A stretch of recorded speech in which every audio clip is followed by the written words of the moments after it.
想折磨我就直说好了。怎么说啊？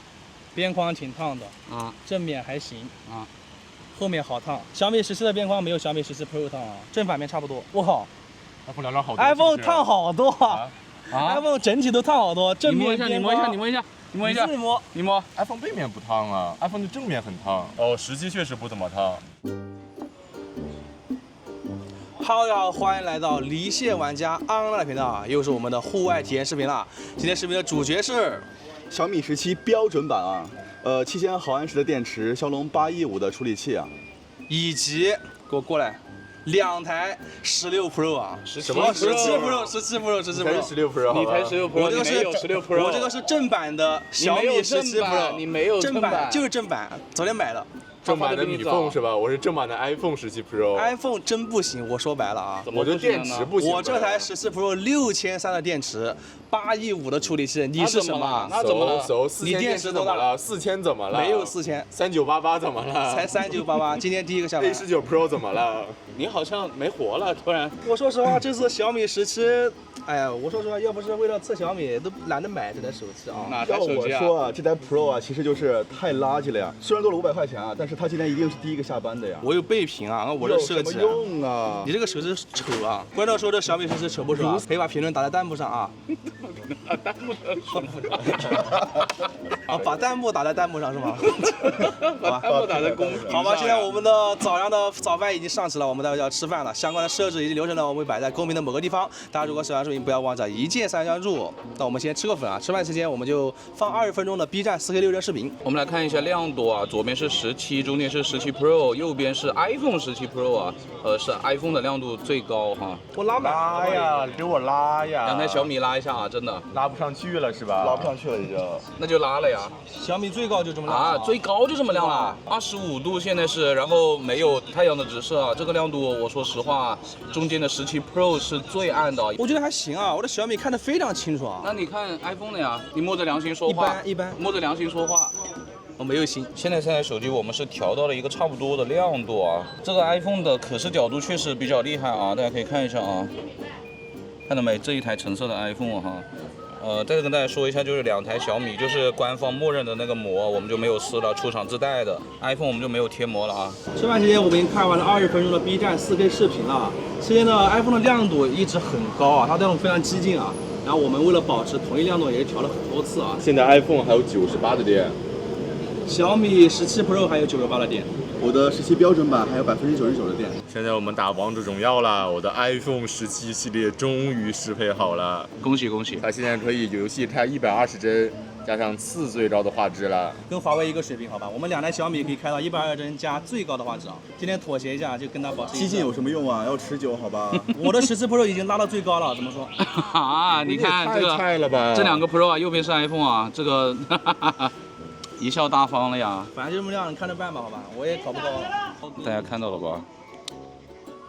牛夫人你好，牛夫人。我们刚刚展示亮度的时候，可能是对着天的啊，它直放亮度会比较高。我们这样正常的这个斜着打游戏，它反而会更暗啊，看着很不舒服啊。小米是挺暗的了。我们3台手机都是开了一半音量啊，但是我们2个小米坐在这里是基本上听不到自己声音的。小米肯定要小嘛，对不对啊？什么叫基本上？是 iPhone 太大了，小米已经晚上调了2个了，感觉声音还是没有 iPhone 的大啊。我刚刚又看了一下亮度，我感觉 iPhone 暗了一点了，但是还是远亮于小米。其实我感觉我小米也暗了一点，但是它那个显示的自动亮度条是满的。反正我这个17标准版就是声音感觉就是比17 Pro 啊，小米17 Pro 要再低那么一点点。iPhone 的游戏模式默认还是开的，但是我没给它关了，毕竟2台小米也没有默认打开游戏模式嘛。而且我们也想看一下不开游戏模式的情况下 ，iPhone 的这个帧率能不能稳住啊？大家现在从这个位置来看，已经知道这个感情的变化了吧？现在连衣服的颜色都大相径庭了。你今天是为了这一台17 Pro， 你就穿了个黄色的衣服嘛？你要搭配一下是吧？我们俩明明正像情侣装，好吧，一身全黑。刚刚打完游戏啊，我这台小米17的温度比看视频要稍微热一点点。我刚刚摸了一下，我觉得 iPhone 17 Pro 是比小米17 Pro 要稍微烫一点点。也是温温热嘛。毕竟这么亮嘛。我们这把游戏打了16分半 ，iPhone 17 Pro 一开始亮度是非常亮的，后来有慢慢降低，最后差不多是跟小米17一个水平吧。这把游戏的帧率没什么问题，网络它红了2次。小米17 Pro 帧率跟网络没有任何问题，就是暗，从到尾都比这个 iPhone 17 Pro 要亮要暗啊。我的小米17啊，这个亮度是紧随小米17 Pro 的，中间呢有过一次网络的波动，然后帧率和整体的体验是不错的。那么第二把王者荣耀呢，我们就把游戏模式给打开，看它们亮度以及网络会不会发生什么变化。第二把游戏开始了，我一进去就发现我这亮度明显比第一局暗，但是呢，还是比这个小米17 Pro 要亮的。跟小米17标准版是差不多的，小米17 Pro 要稍微暗一点点。你们都已经拉满了吗？对，拉满了呀。对，拉满了呀。因为它电池小一点，可能这个温控策略就保守一点，理解一下。你电池多小啊？6300还小啊？我们这把游戏打了15分钟，3台手机的网络和帧率都没什么问题啊。我们看一下3台手机电量啊，现在 iPhone 只有82了，小米17 Pro 还有88，小米17标准版还有91的电。那么接下来呢，我们在这里再测轮信号啊。好的，我们已经在微信里面拍了1分钟的微信视频了。现在3台手机的自动亮度我们已经开关过了。现在亮度是差不太多的啊。3台手机全都是联通的5G 网络啊。来，3、2、1点。3台手机都是有一个处理或者导出的过程。iPhone 先发了啊。哦 ，iPhone 赢了，那应该是赢了。其他2台手机都还没导完 ，iPhone 已经发完了。OK。哦，小米非常快，17 Pro 啊，小米17 Pro 非常的快啊。小米17。发的也慢一点，对，发的也慢一点。本来我们现在准备下载一个一致大小文件的，但是那个链接失效了，现在上传呢需要一点时间啊，所以那个环节呢我们就放在后面。我们现在进行2台手机一边打电话一边刷抖音的环节啊。由于这个 iPhone 呢是个单卡单通手机，所以这个环节呢它就重在参与了，大家重点关注。它不是单卡啊，双卡单通。大家重点关注我们2台小米的抖音吧。我们现在在使用电信卡打电话，联通卡刷抖音啊，先慢刷。我感觉慢刷好像没有什么很大的问题哦，就都还挺好看的。加快速度吧。哎，感觉小米的标准版那边是要稍微多一点的啊，那个黑色加载的感觉要明显一点。哎，最快吧，更快速度，更快速度都有那种黑色加载的。现在我们用联通卡打电话，电信卡刷抖音啊。iPhone 已经退场了，他搁旁边一个人刷了啊。左边是小米17，右边是17 Pro， 来吧。哎，17 Pro 卡了一下，慢刷区别不是特别大啊，那我们就稍微加速一点。学点什么别的不好学，可能点赞呢，2台都会有一点加载的问题哦，一点点啊，再加快。我觉得他手法好像比你好一点，我手都要抽筋了。刷的很快也没有很大的区别啊，就都是会在某个地方加载，这是比较正常的。我们准备从这里走了，现在 iPhone 只有78的电了。小米17 Pro 还有85的电啊。小米17还有88的电呀。我们现在已经使用了1小时16分钟的手机了。我觉得比他们多了4、5分钟，但是它的项目其实也差不多的，也不知道这时间多到哪去了，就不管了吧。而且你们现在屏幕亮度差异真的很大，为什么17 Pro 突然一下拉这么高了？这个中间呢，什么意思啊17 Pro 拉满了啊，拉满了也比它啊。而且你这个 iPhone 现在又不是很积极了啊。iPhone 没拉满哦，那 iPhone 也拉满了。17 Pro 回光返照了，什么情况啊？刚刚不是这样的吗？你不热了是吧？那么接下来我们就使用高德地图步行导航去往中午测信号的地方。我们现在都进入了高德地图啊，这个小米17 Pro 定位是错的，给我导到对面去了。然后这个小米17是对的呀。喜欢乱导。 iPhone 呢就很奇怪了啊，它就突然在路中间开始了。我们现在走起来了，小米17和 iPhone 17 Pro 的实时位置都是对的。小米17 Pro 实时位置错的啊，它就在对面走啊。太离谱了！我们现在要过马路啊，我的小米17已经导航了8分钟了，实时位置一直是正确的呀。小米17 Pro 实时位置跟导航路线一直是错的。iPhone 17 Pro 介于它们2者之间呢，有前半段的实时位置是对的，中间就错了，它又跑到马路中间去了，它现在位置也错的挺离谱的，在环岛上面。都飞过去了呀。那我们现在赶紧过马路吧，我觉得17 Pro 有机会规划好啊。我们刚刚过了个圆盘啊，小米17 Pro 最先反应过来实时位置对了，并且给我规划了一条回去的路线啊，因为我们们是往左边走的，10度线是要往右嘛。我这台小米17啊，它给我规划到了路的里面，大概就是这个里面吧。但我们其实是在路边上啊。iPhone 17 Pro 最垃圾啊，实时位置是错的。刚刚对了一下，但是你这个位置其实是不对的，因为我们刚刚是从这个斑马线过来，然后往下面走的啊。你这个位置已经到那头去了，实时位置还是有一点错的，现在导航明显不如他们俩好。我们往前走了2步路呀，iPhone 17 Pro 重新规划路线了，但是它把我定位到了小区的里面啊。回家了。没有什么变化。你错了，你在狗叫。小米17标准版，它又给我规划到刚才的位置了。我们现在已经往前走了有7、8米的距离。它跳回去了，而且它现在有一点虚空行走，大家看到了吗？它现在在往那个方向走，在我们不是我们要前进的方向走啊。让我抓到了。你有虚空行走吗？没有啊，而且小米17 Pro 的定位非常准啊。对你这个怎么回事？还在走，还在走，啊标准版还在走，反着走吗？反着走啊，一直在走，从180多到160多了已经。好诡异啊！即将到150了啊，走起来它停了啊，它停在150米了。又往前走了一截，我的小米17 Pro 又重新规划路线了，但是它的定位有点错误啊，它给我定到了小区里面，所以它规划了一条从小区里面出来再往前走的路线啊，所以你有点奇们怪。全都是有在小区里面了。对，我们现在拐了一个弯呢，看下3台手机实时位置。当然我们走起来的时候，小米17和 iPhone 17 Pro 的实时位置是对的，在马路上侧呀。小米17 Pro 位置一直错的，而且它现在还在虚空行走。看到了吗？17 Pro 啊，好快哦，1秒2米。完了，怎么说啊？你们2台小米是什么东西？哎，等一下，你也开始走了吗？你没有。哦，我没走，吓我一跳。没有走，它其实连箭头的方向都不是的，它就沿着这个路一直在走啊。你别走到了呀！往前走了一截，我的小米17 Pro 重新规划路线了，并且实时位置也是对的，就是在我们现在行进的这条路线上面啊，非常厉害。厉害的锤子，因为你之前做的太离谱了，他不得不重新规划路线了。我又因祸得福了呗。那肯定是啊。那你呢？小米17和 iPhone 17 Pro 走起来的位置是对的，我现在停下，他们俩位置又都错了。我这一台现在还是在路的边边呀，它不是特别的准确。等一下，你也虚空行走了？它也开始了。我们再等一会儿，是不是你等会儿也要重新规划路线了？反正 iPhone 是没有的啊 ，iPhone 是一直没有虚空行走的。我的小米17刚才又往前走了大概5米的距离，它现在重新给我规划路线了。现在你们就是虚空行走完就会，我就问你，我们小米对不对吧？不要什么虚空行走。你们就是之前跟实际表现差太多，太离谱了。那你这他妈导航的路线都在大马路上，你狗叫什么？我就一直在大马路上，怎么了？那你现在就给我到马路上走。走。我天拉了我，想死别拉着我啊！我们已经往前走了20-30米了 ，iPhone 的这样的位置一直停留在865米，现在是863米，一直不动了。你看，它现在就动得很慢啊，这个 iPhone 的，哎，都有点问题啊。我们小米虚空行走 ，iPhone 就原地踏步，好吧？但是我们小米是在前，住嘴！我不想听你说话。是在前进，你 iPhone 就在停滞不前。我们刚刚过了一个马路呀，在这走的过程中呢，iPhone 17 Pro 的实时位置一直都是错的，一直都在这个马路中间呢，好烦啊！而且我看一下，你现在并没有虚空行走，对吗？好，小米17 Pro 没有规划路线，但是走的时候啊，它的实时位置对的，现在停下来它就回去了。而且你又虚空行走了，你又开始虚空行走了啊，看到吗？在这条路上依旧在虚空行走啊。我的17标准版是最准确的呀，它刚才在过完马路就给我规划了新的路线了。OK， 厉害。然后它现在位置也是对的，大家看到了吗？位置也是对的，并且它没有虚空行走啊。你这个17 Pro 走哪儿去了？450米了，你等又要重新规划了，因祸得福。又要开始了是吧？那都没说了，我说啥？你怎么声音变小了？不是，那我就算规划了，也是因为什么虚空行走，那我还不是不规划了？你们刚刚都已经说完了，预判对的呀，我走了2步之后就规划路线了，实时位置也对的，跟小米17一样了。也没什么好值得骄傲的，是吧？反正你们都会损，那无所谓了。我们小米就是饱受流言蜚语啊。谁损了？谁损了？无所谓啊，随便黑，随便黑。在说事实嘛。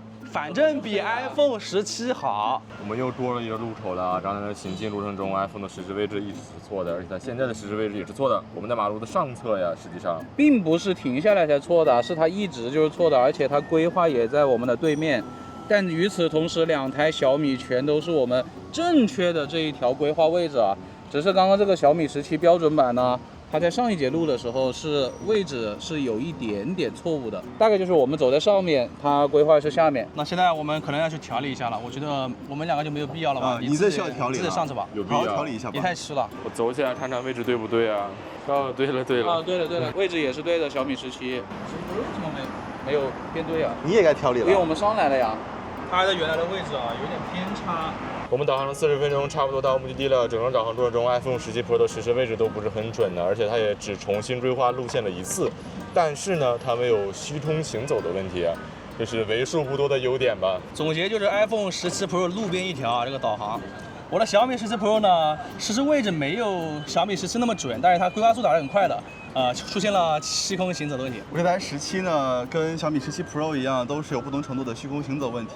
但我整体的这个实时位置，包括一个路线规划是比较准确且灵敏的。而且今天现在是29度了，三台手机其实在这个过程中亮度差不太多啊，没有特别大的区别啊。整体来说的话，是这个小米17的导航表现可能会比17 Pro 还好一点啊。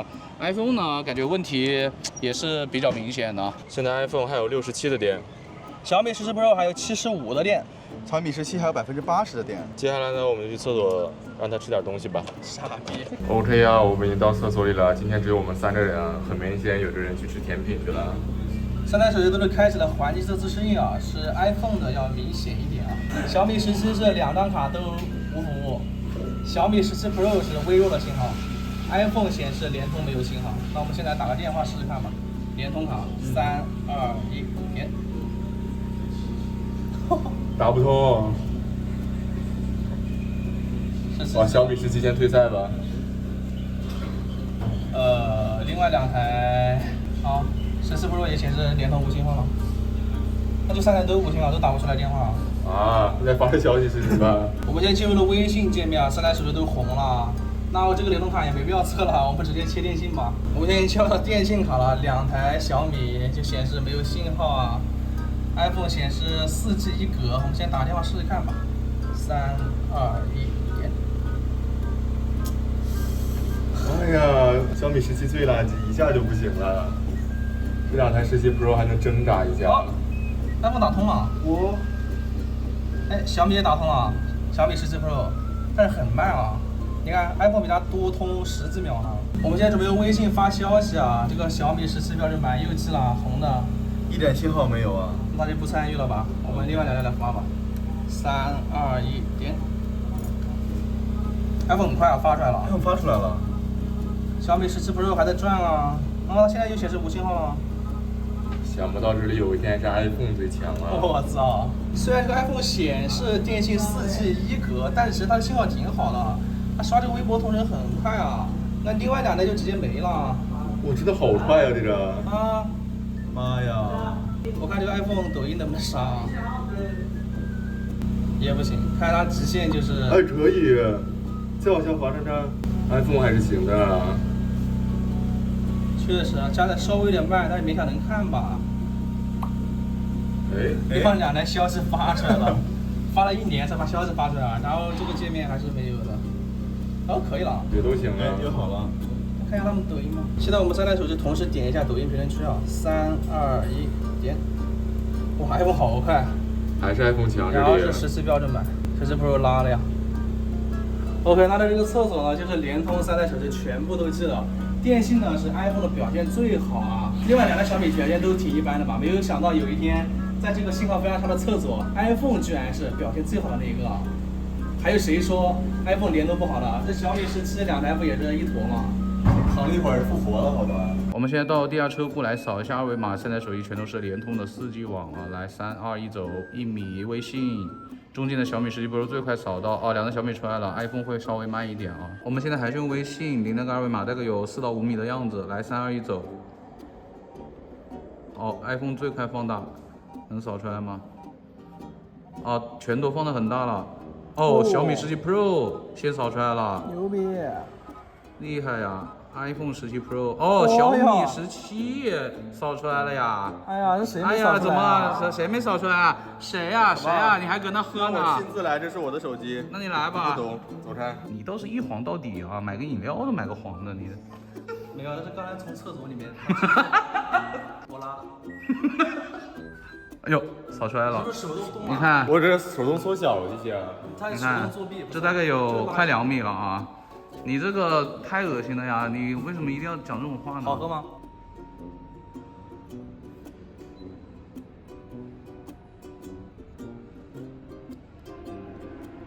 因为这个地方它的声控灯比较敏感，我就先没说了。你看，这个小米17，它其实一开始的取景框是很亮的，但是它是最后扫出来的。2台17 Pro 都会稍微快一点啊。后面突然变暗了一下。对，它的那个取景框突然变暗了，走吧。哦，17 Pro， 这个小米的17 Pro 还厉害，你看这个小米17它就突然变暗了，iPhone 就一直挺暗的。扫不着，往前走吧。两台手机取景器上都有点看不到，我感觉灯又要亮了，这已经到差不多1米的地方了。你看还是要亮一点吧。其实感觉取景框上在这种暗的环境下是小米17标准版是最亮的，跟夜视一样，但是它扫的没有小米17 Pro 快。它会突然变暗，突然就变暗，不知道为什么，这个策略很迷啊。好了，现在我们来打微信视频通话，现在前置。首先是这个屏幕亮度啊，两台小米呢，它的亮度呢是小米17 Pro 现在会显得稍微高一点啊。但是这两台小米呢，就又是那种经典的把人的脸上加了很多的脏东西啊。麻麻赖赖的，我脸上是没有这么多脏东西，大家可能从这个我们拍的画面里面可能看不太明显啊，但我们肉眼看真的是非常难看啊！iPhone 这边就显得会自然多了啊，但是它这个屏幕可能因为那个环境测自适应嘛，所以它就显得会黄一点，而且从广度上来看的话，也是右边的 iPhone 是最广的，大家可以看到吧，是感觉带一点点这种正常的美颜的呀。很粉嫩比较好看一点吧。流畅度也很明显是右边的 iPhone 17 Pro 要高一点的啊，这个没办法，我们切一下后置吧。我们现在看到后置三台手机的取景范围倒是差不太多的，可是清晰度很明显的是右边的 iPhone 17 Pro 要高一些的流畅度来吧，晃吧。这个iPhone 很明显是流畅一些的，两台小米的表现就差不多了。我们已经打了10分钟微信视频通话了，来到北辰了，现在来下载一个1G 大小的文件啊。就是把我们上午没有做的那个事情补一下啊。左边是小米17，中间是小米17 Pro， 右边是 iPhone 17 Pro 啊。来，3、2、1点，两台小米都标得挺高的，小米17甚至更快一点。iPhone 这边感觉被抢完了呀，你这个速度怎么这么慢啊？你看两台小米都是挺快的不是，我连零头都没有啊。对啊，我已经快要下完了呀。你连零都不是，知道吗？等我们小米把蛋糕分完，你再过来吃，好吧？被抢完了，两台小米都非常的快。但是应该是小米17会更快一点啊。第一个上桌吃饭，好吧？好，小米17已经下完了。我提速了，我提速了。你提速了，哈哈。分我的蛋糕给你。好，小米17 Pro 也下完了，iPhone 才开始耶，怎么空抢啊？空抢更新了。乱入一下。你这个速度就很明显是被抢掉了，而且你现在速度其实也没有到特别快吧？失算了呀，没想到今天这么热，都没有带散热器，只能用我们的船头手艺活了。什么船头手艺活什么东西啊？液冷散热。好嘞，给他们液冷散一下。你的手机给搞坏了啊！你不也在液冷散热吗？我们小米质量好啊，iPhone 怎么就质量好？iPhone 质量不好吗？感觉一般。我们的质量是属于最好的那一档啊。你觉得我们的液冷散热怎么样？我觉得这是一个非常好的手艺活，我会传承并发扬的，好吧？好的，朋友们，现在我们3台手机准备在太阳直射下刷5分钟的微博啊。我们现在是挡着的，手拿开。好的，那现在3台手机全都是他们的初始亮度了，我们来看一下。小米17已经拉满了，17 Pro 拉满了 ，iPhone 17 Pro 都是拉满的啊。我们现在可以看到右边的 iPhone 是最亮的，但是 iPhone 是最卡的，它应该只有80帧的样子。而且 iPhone 现在已经开始有明显的加载问题了，大家看到了吗？小米17 Pro 的屏幕亮度还是会比小米17的要稍微高一点啊。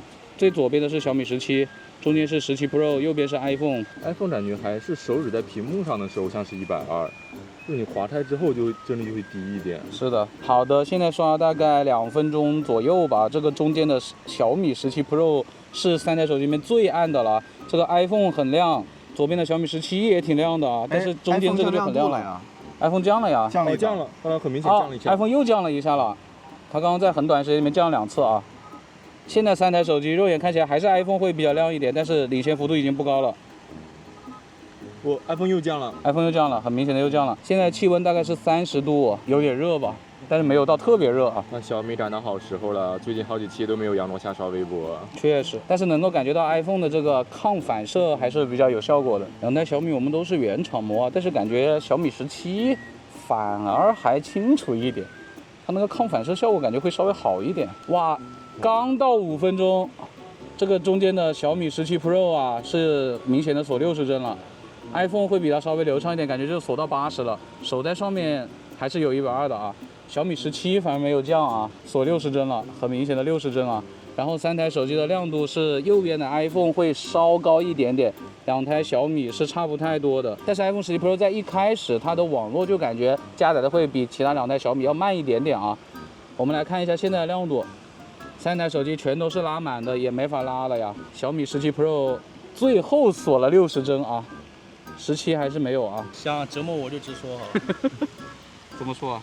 边框挺烫的啊，正面还行啊，后面好烫。小米14的边框没有小米14 Pro 烫啊，正反面差不多。我靠 iPhone 聊聊好多。 ，iPhone 烫好多啊啊！iPhone 整体都烫好多，正面边框。你摸一下，你摸。 iPhone 背面不烫啊，iPhone 的正面很烫。哦，实际确实不怎么烫。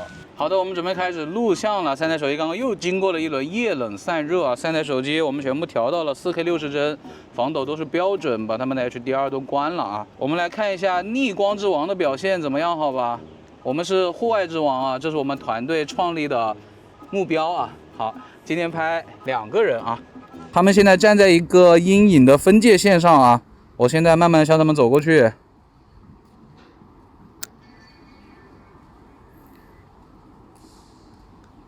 好，大家感受一下这个防抖。我现在从这个取景框上看的话，是 iPhone 比较的亮啊。OK， 我现在开始转圈。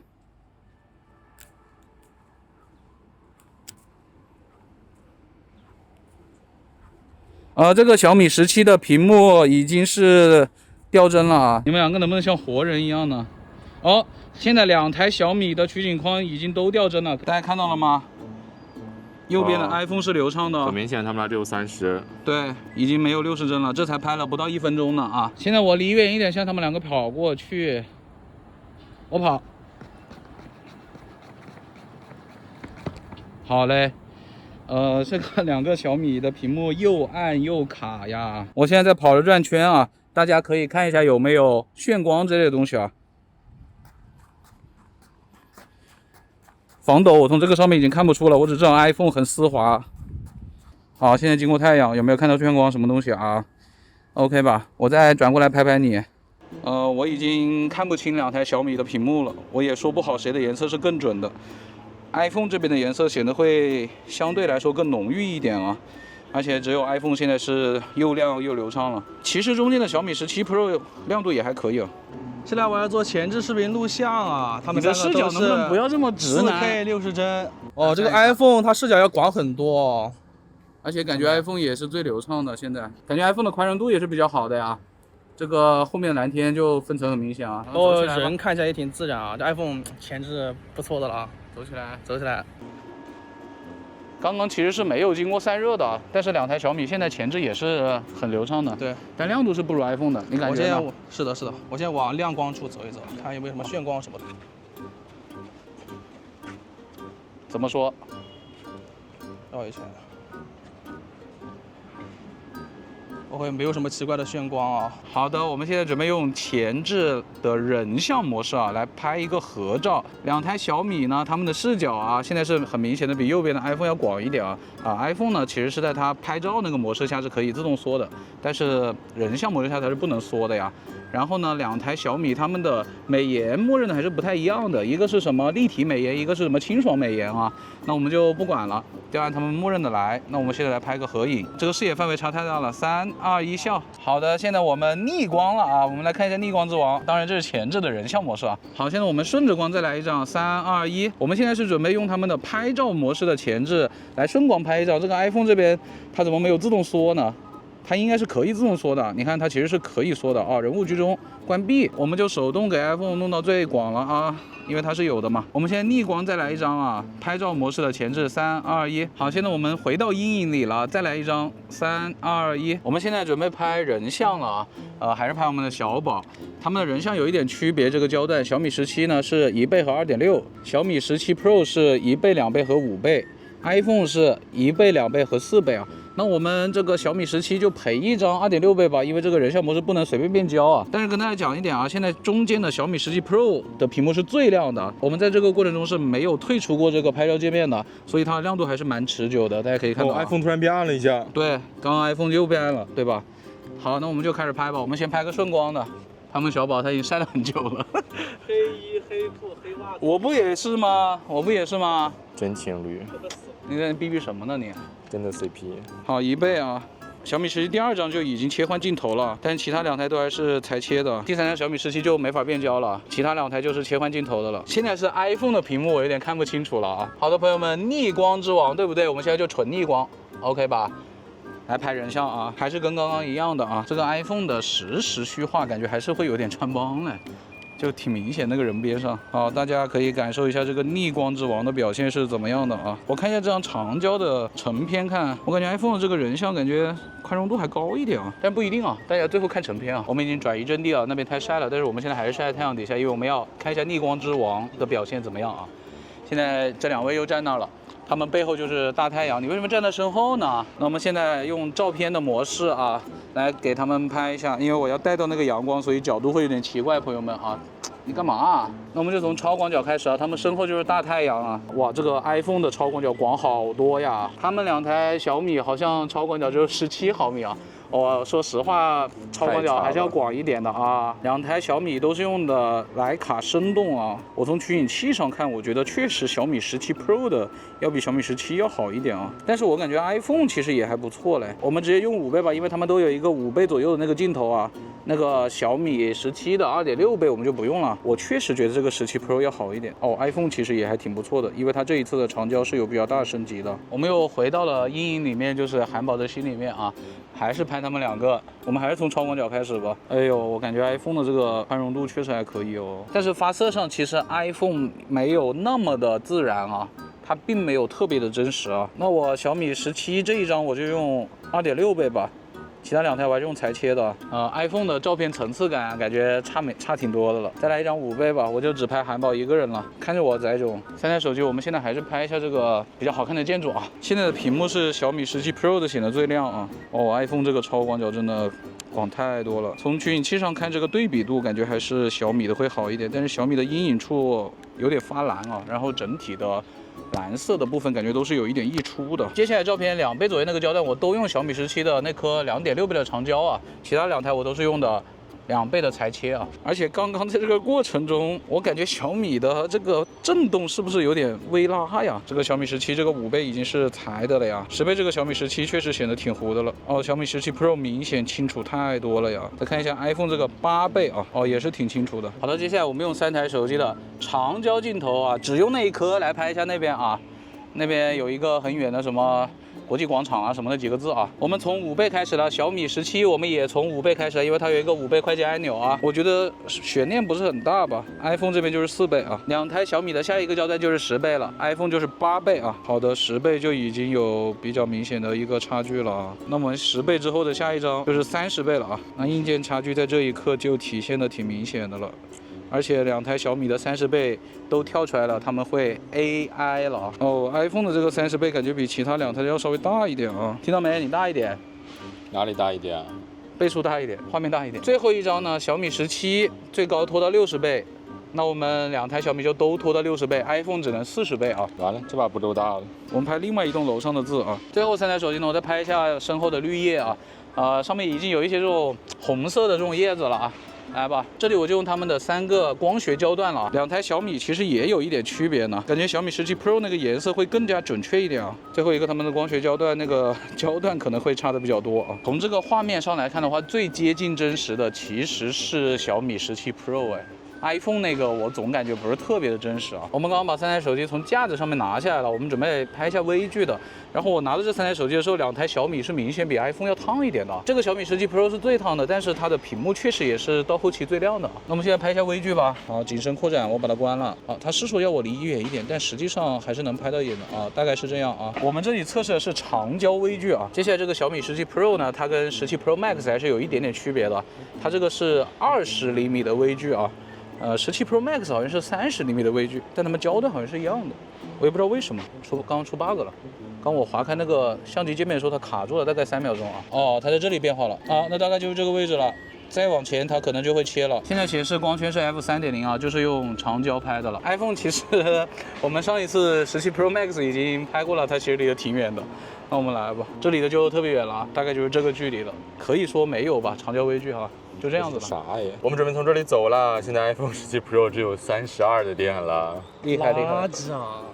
小米17 Pro 还有52的电。 OK 差就是一坨，好吧？我的小米17还有60%的电。 OK，现在是下午的2点06分啊，我们已经使用了3小时12分钟的手机了。3小时12分钟，比17强就可以了。但是我们负载确实比17他说的17是 iPhone 17。iPhone 17啊，确实比那天负载要高，好吧？接下来我们就要打车去河西了，会用沼泽地图车载导航，重点关注他们在隧道里的导航表现怎么样。我们已经上车了，这个2台小米啊，已经是最新版的高德了，并且我们把车道级已经打开了，而且我们还重启过了呀。这2个手机是没有车道级导航的，右边的 iPhone 17是有的呀，这2台小米就都没有。中间的是小米17 Pro 啊，还没有适配好啊。这确实是可能没有适配好吧，不应该啊。唯一一个能看到车道的 iPhone 啊，它的车道其实是不对的呀。你看，我们是在靠近左1的这个车道啊，它这里就显示的是在这左几呢？1、2、3、4了呀，左4了呀。朋友们，这3台手机呢，刚我们在过程中给他们开关了一下自动亮度，2台小米啊。它们的亮度是往下降了一点的 ，iPhone 呢开关完之后是没有变化的。现在看起来还是右边的 iPhone 会比较亮一点啊，它都快没电了，它亮度还这么高呢。坚挺，但 iPhone 现在是4G 啊。好，对，哎，它又回到5G 了。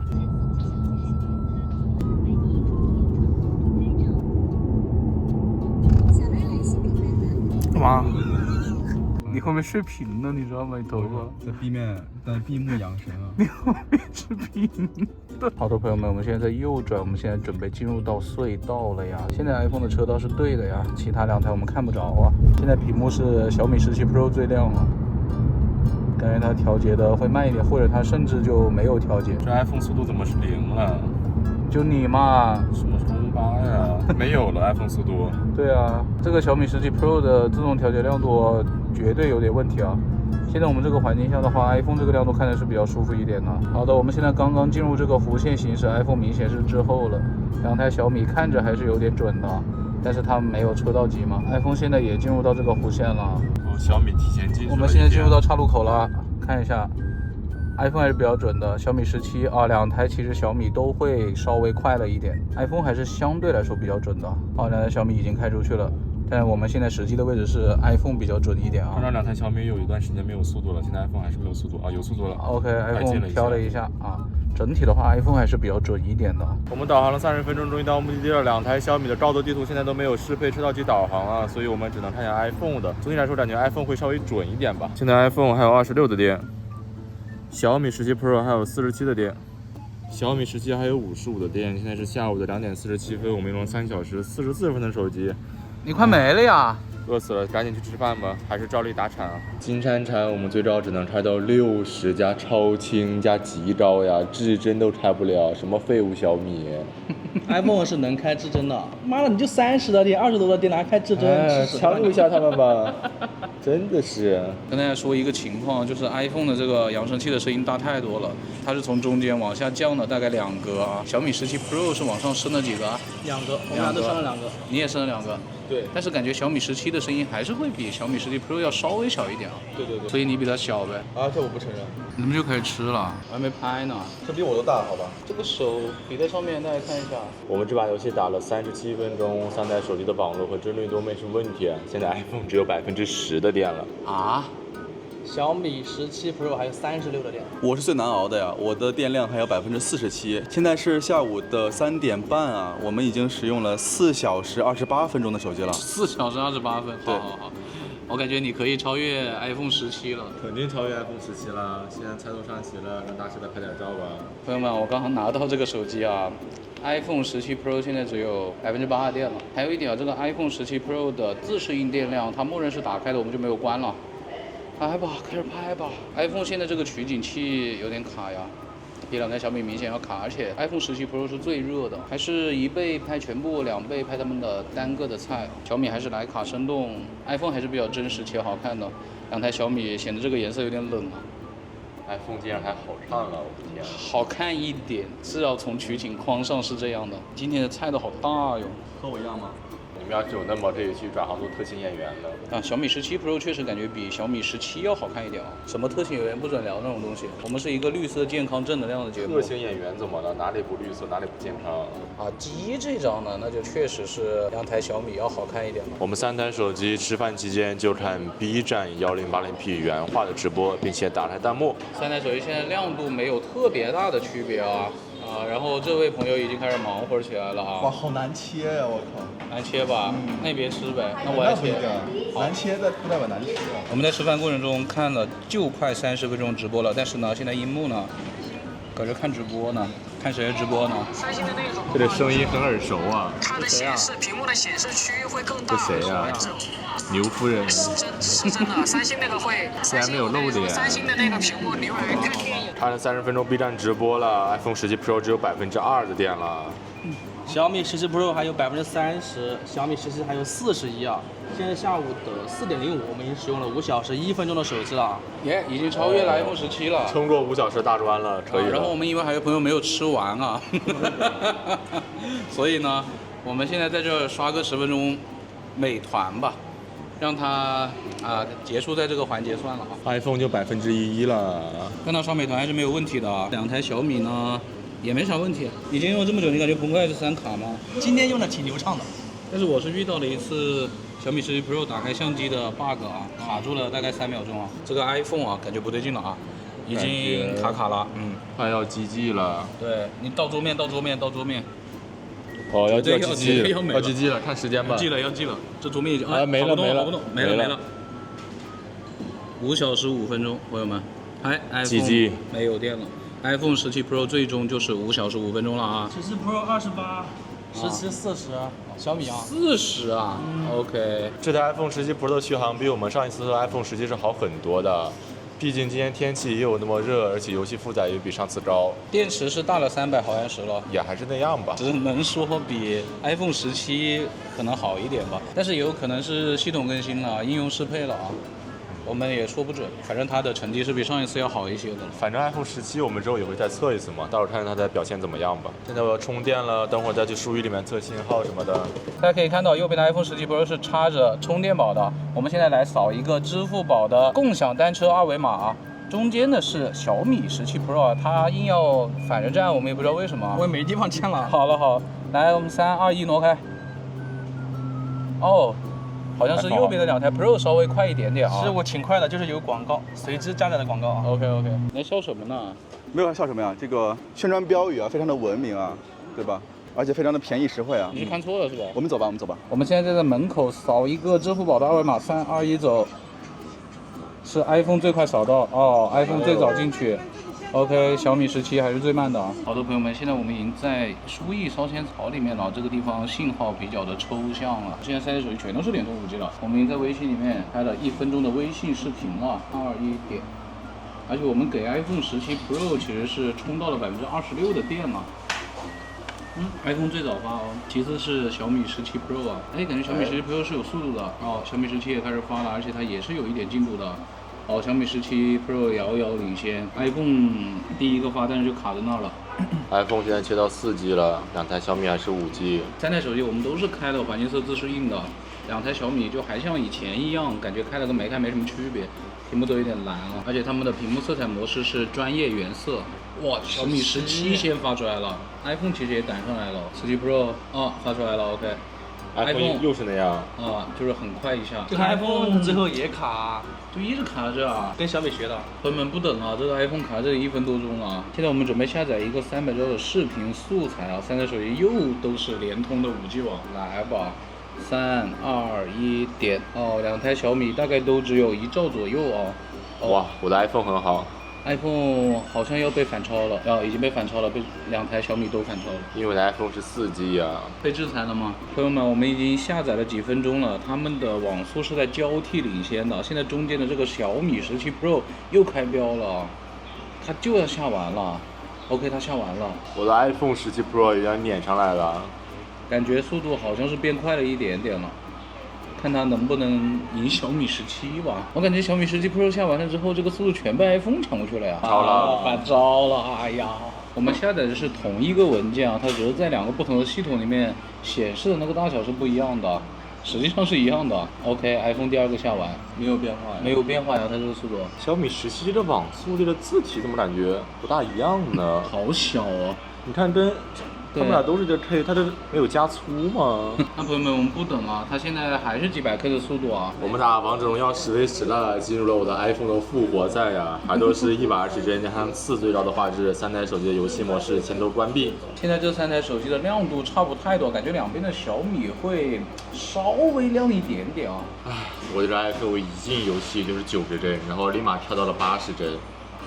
而且我还看到你黄了。怎么办信号呢？还挺差的，我先把壳摘了吧。你们有问题吗？目前没有问题啊。小米怎么会有问题啊？刚才打了2分钟的游戏啊，现在它又460了，它卡了。哦，看到了。然后刚才呢，它又断断续续，大概有2到3次的这个变黄和变红的这个网络呀，反正玩起来真的很不爽。小米17 Pro 我觉得玩的很爽啊，它最高也就60-70的延迟吧，但是它一直显示绿色的。iPhone 也好卡呀，它当当460好久，我现在打成了游戏模式了，但是它连90帧都上不去。70帧。我觉得我已经可以退赛了。起码也是打了4分多钟的时候，我的小米17 Pro 什么？红黄了很久啊！你看现在还是黄色，绿色的时候也80多。我刚才家里面都直接出不来，卡了30-40秒了。你开始红米了。现在好一点了。我这一台小米17啊，这个现在网络是好一点了呀，不知道后面还会不会有波动。目前来说还是可以的。我的 iPhone 17 Pro 80%的时间都是黄色和红色，如果它不黄不红的话，延迟绿色也会在80左右。你看现在还是红的，而且你的帧率也就一直在80帧了。打完这把就退赛了。这把游戏已经打了7分钟了，我这台小米17标准版，它的这个帧率已经稳不住120了呀，现在在115到110左右来浮动。它就已经开始掉了，而且我刚刚是看到107了。你怎么说啊？小米17 Pro 稳稳的120帧啊。OK，偶尔掉一点啊。你现在掉了呀，116了，怎么一说就不稳了？不会掉到那么狠啊。你就80帧是吧？对呀，我就再见了。好嘞。这把游戏由于这里信号太差了，我们8分钟就被对面平推了。绝对不是由于信号差啊！我这 iPhone 打开游戏模式，它连80帧也都稳不住，哎，所以我后面就退赛吧，让他们俩继续打吧。你刚刚不是还开了一个什么低电量模式吗？那个低电量模式，我刚看了一眼，好像只有30帧，因为我现在确实是低电量，只有不到20的电了。好嘞。小米17 Pro 帧率没有什么问题啊，但是网络中间出现了断断续续的，最长达30秒的波动吧。我看到你有116帧啊，为什么？帧率就115帧以上。我这个17啊，这个帧率前期还可以，但后期就一直稳不住120了，在110到115左右浮动。比17 Pro 感觉还是要差一点啊。对，差一点。网络的话呢，其实全程就是不怎么稳定吧，玩起来非常难受。那么第二把王者荣耀10v10呢，我们就打开性能模式，看看这一把会不会有什么变化。你又搁这充电呢？光荣退赛了。可以了，我今天任务已经差不多结束了，最后就剩一个百度地图的步行轨迹记录了。朋友们，现在我换了个位置啊，你怎么说啊？下班了，那你开好吧，我上厕所去了。我要尿尿去了，拜拜。我也要尿尿了，那我们一起去吧。那他们两个我们就不管了，好吧？其实尿尿是借口吧。那不然是干嘛呢3分钟之后就回来了，是吧？现在第二把玩了1分多钟啊，他刚才这个网络就是一直在460徘徊，我这个好久没有打完啊，就是根本触控不了。但是你现在网速还可以啊。那是现在吧，刚才确实很难受啊。小米17 Pro 目前没有碰到过任何问题，打了2分多钟，小米17 Pro 4.0了。OK，你呢？我这一台目前还是稳着的，但刚才也有不同程度的这个网络波动啊。而且现在亮度是小米17的标准版，要亮很多啊。你这个下面这台17 Pro 确实要暗一些啊。萎了你给它调一下呗，你还拉得上去吗？拉得上去，拉得上去啊。这把王者荣耀10v10我们打了13分钟26秒，开了性能模式之后呢，小米17它帧率是没有任何波动的，但是网络呢就是还是那个样子，一如既往的烂，一直是有网络波动，我没法正常玩的。小米17 Pro 也是一样的情况，而且我感觉它的亮度其实是不如17的，就是它这样玩的时候基本上不会降，我玩着玩着它可能就会暗，我要调了好几次了。你现在亮度都还没它高呢。啊。你就是会低一点点。但是我感觉这次这个 HyperOS 3就这台手机上面的啊，跟那个 OPPO 有点像，就是它手机其实发热都挺严重的，但是它不会给我们降。摸一摸，摸一摸，快点把壳摘了。你就搁旁边度假了是吧？哦，是挺烫的，这个热度是挺高的。它帧率很稳。哦，17是要烫一点的。机身小，然后散热可能没有那么好吧？对，我感觉它可能散热出来了，散出来了，好。17要烫一点点啊。这个性能示范还挺激进的，可以啊，跟 OPPO 学的好这一点。现在小米17 Pro 还有12%的电啊。小米17还有26%的电呀。现在是下午的5点09分，我们已经使用了5小时57分钟的手机了。哎，这里太闷了，我们快走吧。去地铁站，然后刷半个小时的信息流，然后去参加南门口的巷子。我们现在刷10分钟抖音啊。你的也还可以啊。你搁这刷什么呢？这谁呀、这么帅、啊？什么东西啊？哎呦，太帅了呀！谁？你在笑什么？你在笑什么？需换乘4号线的乘客，请在复古河下车。列车运行时，我们刷了10分钟的抖音了，现在刷10分钟小红书啊。小红书啊。OK。你在看什么呀？看肌肉啊。你真的是，非常帅啊你怎么通吃呢？刷了20分钟信息流了，我们现在熄屏啊。我们从地铁站出来了，今天是少刷一下淘宝，毕竟我这个小米17 Pro 电也不多了，只有7%了。17还有20%的电呀。用了多久嘞？现在是下午的5点49分，我们已经用了6小时19分钟的手机了呀。OK。那我们就使用百度地图步行轨迹之路穿一下南门口的巷子，如果后面有电了，我们再进行其他测试。走吧，你也跟着一起来吧。陪着。好可怜啊，今天。你怎么就自然而然的走到他们两个中间了？前后夹击，强人所难的。狡兔三窟啊，狡兔三窟。明明是张张你自然而然在他后面的，好吧？我没有啊，我又跑到我的后面了。怎么说啊？放学了？咋啦？我学弟学妹们放学了。你为什么要搁这冒充本地人呢？谁冒充啊？我就是本地人、啊。你冒充了呀？我是本地人，我是常德的。这是上一代的乡里别啊。我们步行轨迹记录了13分钟啊，现在来看一下，首先是起点。起点位置3台手机其实都还挺准的，就是在这个地铁站的上面啊。再往后我们进巷子了，都有一点点的偏差。但是从这种情况下来看的话，是这台 iPhone 会更接近路一点啊。其他2台小米就全部都往上了。到回头路这个位置呢，其实前面这一节路也是 iPhone 会更靠近路一点呢。其他2台小米就有点偏上了，而且回头路这个形状也是 iPhone 会比较的精准一点啊。其他2台小米为什么感觉这么的纠结呢？是的，好纠结啊！都重合了，你2个小米。对啊，所以我们走这个巷子是尽量靠左边走的，但是都有点靠上了，其实。对，靠右了。我们都是靠下的呀。对，哦，这个拐弯这里还是 iPhone 会比较准一点的。iPhone 会更靠近路一点，但是其他2台就全都。小米走着走着就到上面去了。对，你这个小米17 Pro 怎么回事？对啊，就走着走就上去了呀。它怎么到那一边去了呀？应该是在这个地方。对啊，这一节的话明显是 iPhone 要准一点啊，这个地方，这个学校门口记得吗？OK。2台小米都不行。我这17 Pro 是最离谱的，它都到这个地点的上面去了，偏的太多了。但是在后面那个小巷子里面穿的时候呢，就是2台小米会好一点了。这个 iPhone 这里怎么是一个这样子的形状呢？这记录确实不大对啊。所以在楼很密的那种地方呢，其实 iPhone 的这个就感觉不太行了，小米的还 OK 啊。但是亦有区别吧，你这里多了一个这种尖尖，也不知道是什么啊。2栋楼之间的话，其实是 iPhone 最准的。其实都偏上了，但是 iPhone 偏的最少啊。对 ，iPhone 是偏的最少的。17 Pro 是偏的最多的。对，我们是靠下面走的呀。对，小米17是第2准的。我往下明明走的是直线，对对对，折角是什么意思呀？歪扭扭的。2个小米是没有什么问题的，再往后吧。好，我们就在巷子里面走。哦，这个巷子里面这一条路稍微开阔一点了 ，iPhone 就稍微有点偏了。其他2台都是在路上的，我们是沿着下面走的。对，后半段的话 ，iPhone 就全在路上了，更开阔了 ，iPhone 就在路上了。但是小米的这2台就稍微有一点点在上面的楼上了。我们在主坛街最后走的路程，我们都是沿右侧走的，整体上 iPhone 的右面位置是比较多的。其实17 Pro 也还可以，但是小米17是有点，对，你看是有点偏左了这一节。然后最后这个定位的话，我们是在这个副驾巷这个位置的，小米17是 OK 的。再看一下。小米17 Pro 也是 OK 的，但是 iPhone 就感觉稍微少了一点点啊。那么从最终的这个结果来看的话，我们认为综合起来还是 iPhone 会比较准一点啊。然后其次是小米17，然后小米17 Pro 会稍差一点点。现在我的小米17 Pro 还有3%的电。OK。我的小米17还有17%的电。哎呦，我有17。有，哎呦。对上了，好吧。那我们就在这里先刷10分钟淘宝，然后打微信视频通话吧，如果有电的话。现在是晚上的6点15分啊，我们已经用了6小时40分钟的手机了。OK， 那其实小米17 Pro 也完成了我们的所有的测试流程了。是的，赶紧刷吧，2%了。已经刷了10分钟淘宝了，现在小米17 Pro 还有1%的电。我的小米17还有14%的电，现在是下午的6点25分，我们已经使用6小时50分钟的手机啦。那我们现在就微信视频通话打到小米17 Pro 关机吧。关什么？朋友们，月亮已经出来了呀。还没完吗？没有，打了6分钟的微信视频了。撑着就是不死啊！现在我的小米17还有12的电，来，17 Pro 呢？打了19分钟的微信视频通话，小米17 Pro 将在30秒后关机啊！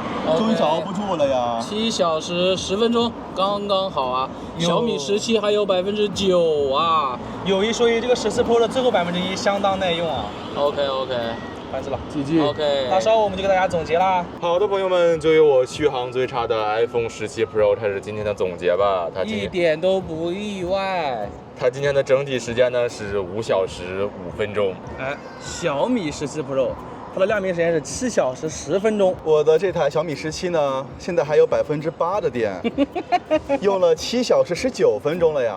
OK，最硬的好吧？传奇耐用吗？好吧，我感觉它那个可能7个半吧。那么就由我 iPhone 17 Pro 先总结一下今天的表现吧。我今天没有想到的时候，我们3台手机在厕所里，竟然是它的信号最好呀！电信可以发得出消息，刷得出微博，还刷得出抖音。我也没有想到你们2个小米为什么这么拉呢？我也没有想到啊，就是电信跟联通基本就是用不了的状态啊。iPhone 今天的整体亮度来说是最高的，尤其是在今天早上我们看 B 站视频的时候，这2台手机根本都拉不上来，害得我 iPhone 还在频繁往下拉。也就早上稍微明显一点了，后面其实亮度差不多啊，别叫。反正你们俩亮度我感觉不如我。但是我要讲句公道话，好吧？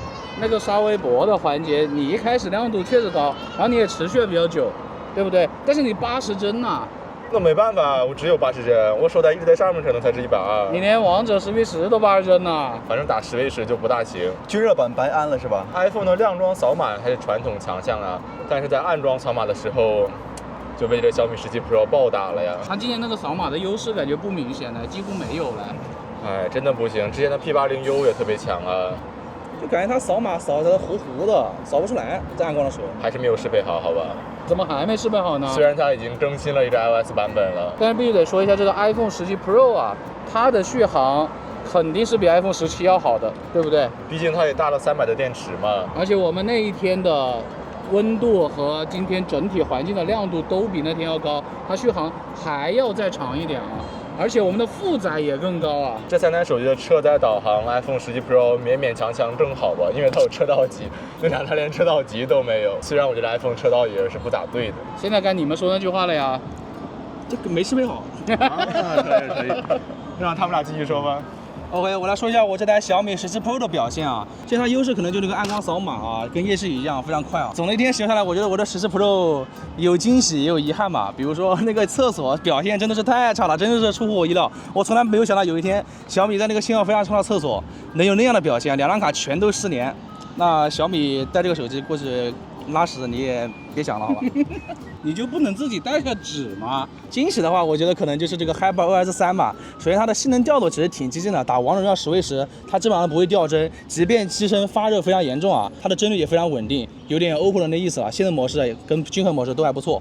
还有就是今天一天使用下来，它的流畅性呢也比上一代有所提升啊，至少在这个版本下，我觉得它流量度是非常不错的。那么接下来交给今天最后的赢家小米17，作为今天最硬的一个最后的赢家呀，最持久的，在早上的步行导航方面，它的定位以及路线的规划是最准确以及最灵敏的。但是呢，你们2台小米全都虚空行走了，也不知道是不是传统异能啊，没适配好。刷微博是这3台里面最猛的呀，虽然掉了点亮度，但是帧率是没有变化的呀，很猛啊，很猛啊，符合我的一贯作风，好吧？至于拍照方面就交给大师来说吧。关于续航这个部分，我觉得还得给大家稍微做一点参考啊。我们今天的王者荣耀其实是没有达到最高的那个画质的，它其实是次一档的画质的，但是120帧，包括金铲铲也是60帧啊。这个小米17 Pro 呢，它的续航和基本上电池一样大的1+13T 来相比的话，还是要差一点点的啊。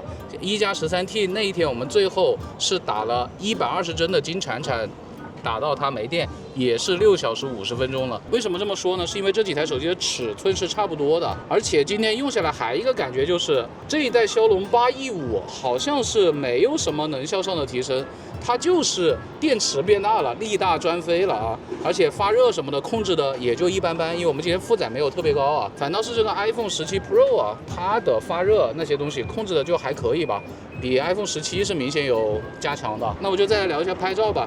硬件是有一些差距的，整体两台小米的话，那肯定是小米17 Pro 比小米17要好一点的。iPhone 的优势主要是录像，还有它的微信视频，完全是这两台手机没法比的啊，这是 iPhone 的传统强项了。照片方面呢 ，iPhone 17 Pro 就只有一个优点，就是你从取景框上看的颜色会相对来说比较自然真实一点啊。小米17跟上一代可能硬件上就没有什么很大的差别了。我感觉除了长焦微距吧比较厉害之外，其他的就完全比不上这个小米17 Pro 了。小米17 Pro 呢，它那个长焦也是有一定的微距的啊，比上一代呢是肯定要好了一点了。然后它在大部分的时间颜色其实看着会比其他两台手机要稍微又好看又真实一点的，整个的光影效果是会好一点的。iPhone 17 Pro 无论是前置还是后置，我感觉它的宽容度都会比较好一点啊。我觉得很多人喜欢 iPhone 的拍照也不是完全没有道理啊，体验很好的同时，它会给人一种很真实的感觉啊。下个月应该还会有一些其他牌子的机器会出来啊，所以我不知道到时候这两台手机他们的拍照表现会不会比那些机器好？我觉得大概率可能是不会的呀。那我们接下来就拭目以待吧。反正他们的拍照是还不错了。最后补充一点啊，这个17 Pro 的超广角还是比较厉害的。这两台小米它的超广角都很窄啊，拍得到是一定会比拍得好要重要的。我还要 diss 一下你们俩的微信视频动画的前置啊，那多少年了还不修复啊？就那么丑是吧？修复啦，在红米上面某些进行修复啦，小米目前还没有适配。啊，适配2、3代了都。对，